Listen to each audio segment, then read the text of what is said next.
Alors, évidemment, une façon de résoudre des systèmes linéaires, et en particulier quand vous avez une matrice définie positive, c'est utiliser des méthodes itératives. Le gros avantage des méthodes itératives, c'est que fondamentalement, vous pouvez les implémenter sans devoir stocker la matrice A. Ni sous forme bande, ni sous aucune forme, vous avez juste à stocker un vecteur d'inconnu. Et donc, si par exemple, tu as un système avec des milliards d'inconnus, quand tu utilises une matrice, une méthode itérative, tu vas stocker deux, trois vecteurs d'un milliard d'inconnus, mais tu ne devras pas stocker la matrice d'un milliard fois un milliard. Matrice d'un milliard fois un milliard, ça fait gros, ça fait gros, c'est gros, ça j'aime pas.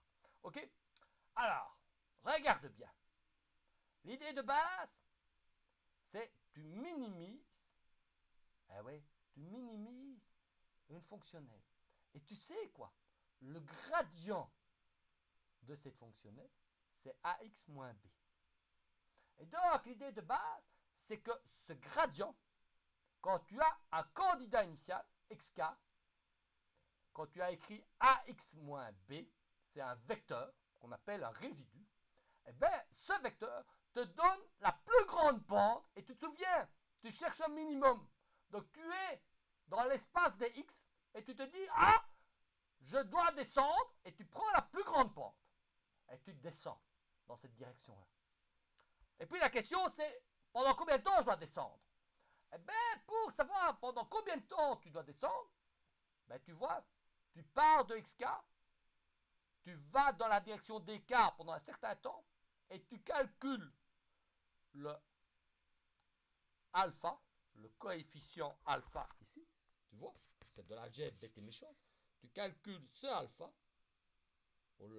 là, de manière à ce que la dérivée par rapport à alpha de la nouvelle inconnue soit minimum. Donc tu essayes de minimiser J le long de cette direction. Et quand tu fais ce calcul, c'est un peu d'algèbre, tu obtiens une expression pour le RK. Bon, alors, je dis tout de suite, là, le K, il doit être au-dessus. C'est une petite erreur de l'édition. On ne va pas en faire un chou-fleur. Hein. Alors, tu vois, c'était une algèbre assez bête. Okay. Et donc, j'ai une méthode itérative, assez facile, que je peux implémenter. C'est ce qu'on appelle la méthode de la plus grande pente. Ok. Alors, il y a un petit problème avec la méthode de la plus grande pente. C'est si on voudrait savoir si ça converge. Alors, regarde bien. J'ai écrit ici une itération. Donc, tu vois, ça, c'est l'itéré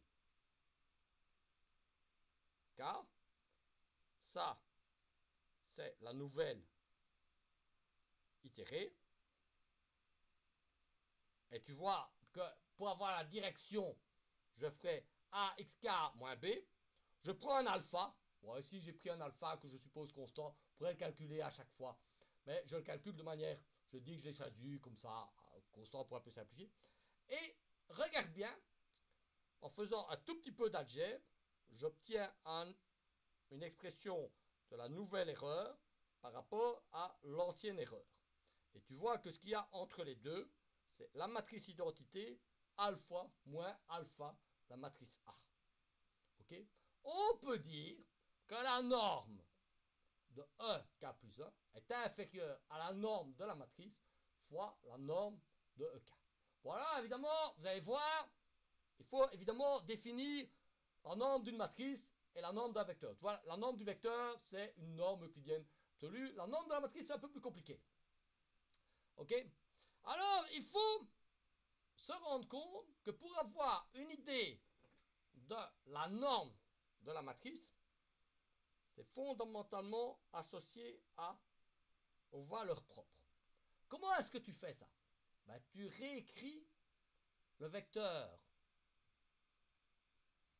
d'erreur en fonction des valeurs propres. À ce moment-là, chaque composante va évoluer de manière indépendante, et ce qui va être critique, c'est la valeur, la plus grande valeur propre. Alors on peut obtenir le taux de convergence. Et ce qu'on obtient, c'est que tu vois, c'est lié au nombre de conditions. Bon, tu dis, si le nombre de conditions est mauvais, ça ne va pas converger très bien. Si le nombre de conditions est petit, ça va converger bien. J'ai malheureusement une mauvaise nouvelle pour vous. C'est que pour un problème elliptique, pour mon laplacien, le nombre, tu vois, le K, le nombre de conditions, il est proportionnel à O de H-2, la taille de mon élément. Ça veut dire que plus le H il est petit, plus j'ai de degrés de liberté, plus le nombre d'inconnus, le nombre d'itérations va être élevé. En d'autres mots, la méthode de la plus grande porte, elle ne converge pas très vite. Elle converge l'autre bas, l'autre bas, l'autre bas. Ah, tu dis, est-ce qu'il y a moyen d'améliorer ça? Eh oui, il y a moyen d'améliorer ça. Qu'est-ce qu'on fait? Il y a un moyen d'améliorer ça. Et là, on fait appel au king du king. Tu sais, c'est là où le top du top intervient. Jean-François va venir te sauver. Et regarde bien, si tu fais la méthode dite des gradients conjugués, ben ça c'est un peu compliqué, on a maintenant le radical du nombre de conditions. C'est nettement meilleur. Bon, c'est pas encore top top, mais c'est déjà mieux que par rapport au nombre de conditions. Ça va déjà converger plus vite. Alors, on peut montrer ça.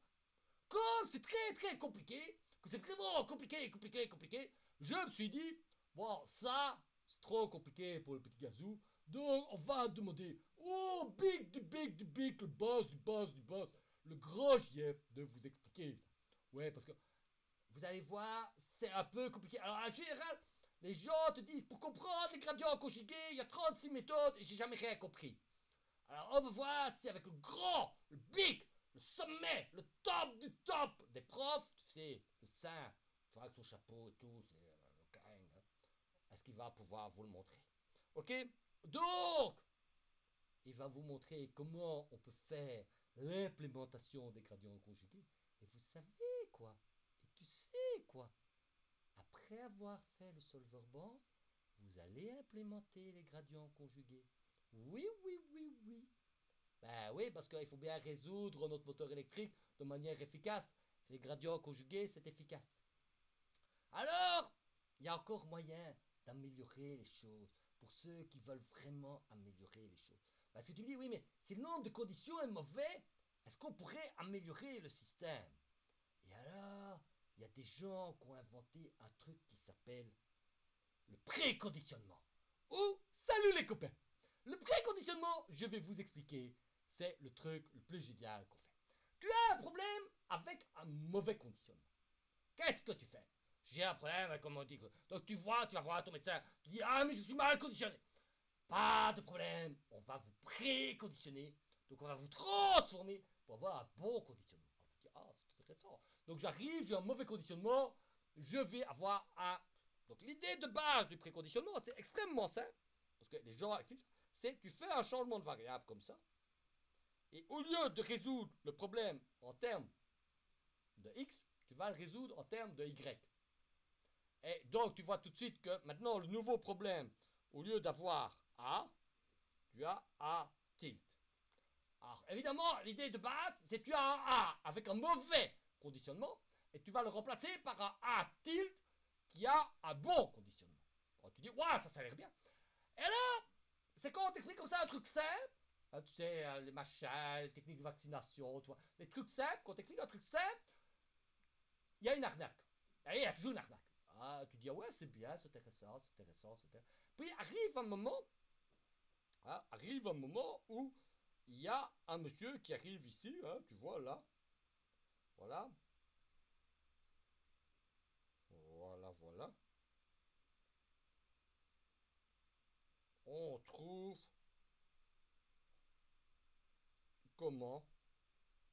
Alors, plus exactement, E moins E. E moins 1.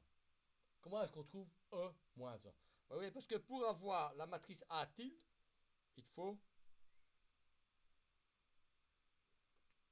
E moins 1. Ah! Comment je trouve E moins 1? En fait, tu ne calcules pas E moins 1, tu résous plus exactement le système Y est égal à E de X. Donc Y c'est le membre de droite et tu dois trouver X en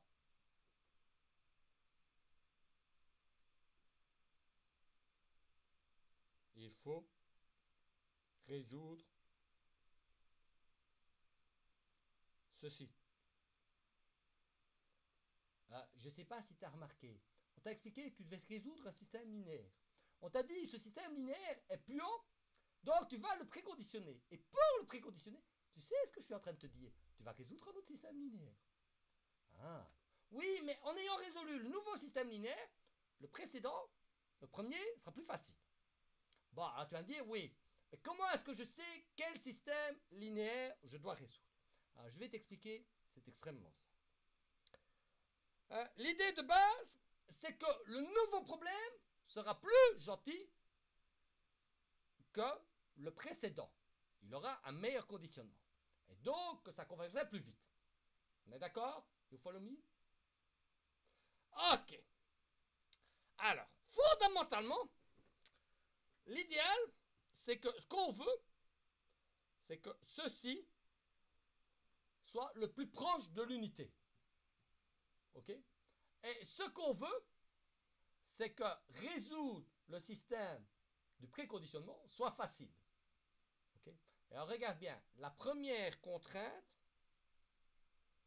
dit que le meilleur choix,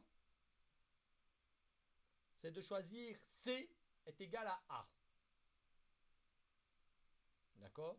Et que le plus mauvais choix, c'est de choisir C est égal à l'identité. C'est-à-dire de ne pas faire de préconditionnement.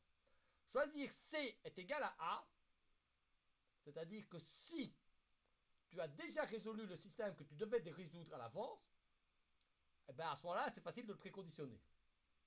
Oui. Donc, pour avoir le meilleur préconditionneur possible pour résoudre un système, c'est très simple, tu résous le système. Tu vas tout de suite remarquer qu'il y a une arnaque. Bah ouais, parce que si pour résoudre un système, tu dois résoudre le système, je vois pas ce que ça apporte de plus. Évidemment, l'idée de base, c'est que tu voudrais résoudre un système simple. Bah, le système le plus facile à résoudre, c'est que le système à résoudre, c'est la matrice identité. Mais à ce moment-là, ça va en rien améliorer le résultat final si tu ne préconditionnes pas. Donc, fondamentalement, ce que tu dois faire, c'est trouver un truc qui ressemble vachement au système précédent que tu peux résoudre facilement. Et ça, c'est pas évident. Alors, c'est pas évident du tout, du tout. Alors, une des façons de le faire, et qui marche relativement bien, c'est de faire ce qu'on appelle une factorisation incomplète de Cholesky. C'est-à-dire que tu fais la factorisation, mais tu ne fais pas le remplissage. Donc quand il y a un truc qui doit remplir, tu vois, un effet de feeling, tu dis ah non, non, non, ça ne fait pas, j'aime pas. Et ça, c'est plus facile à résoudre. Et ça va améliorer le préconditionnement. Ça va améliorer le conditionnement dessus. Et donc ça veut dire qu'à chaque itération de tes gradients conjugués, tu vas faire une résolution simplifiée. Et ça, si tu arrives à implémenter ça sur le projet, alors you are a king. Alors le petit JF, il sera fier de toi. Alors le petit Gazou, il sera fier de toi. Et alors, tu pourras dire les éléments finis, I am the king of the game. Ceci est la fin de la saison 5. Alors, la semaine prochaine, surprise, surprise, en vedette extraordinaire, la saison 6 avec le professeur Jean-François Remac, le petit JF va tout vous expliquer sur les gradients conjugués. Vous allez voir, ça va être lumineux. Ouais, de temps en temps, il faut quand même que je prenne mes petites vacances, moi. Parce que, hein, oh, on va pas tout faire ici, hein. Faut quand même que l'autre, il travaille un peu. Donc, on va lui laisser un petit moment pour vous découvrir avec lui les difficultés, les beautés. Ah ouais, c'est beau les gradients conjugués. C'est vraiment une des plus belles méthodes numériques. Vous allez voir, c'est du top, du top. Allez, on clôture le petit podcast là-dessus. Et on se retrouve pour de nouvelles aventures pour la saison 7 dans 2 semaines. Be ready les gaminets.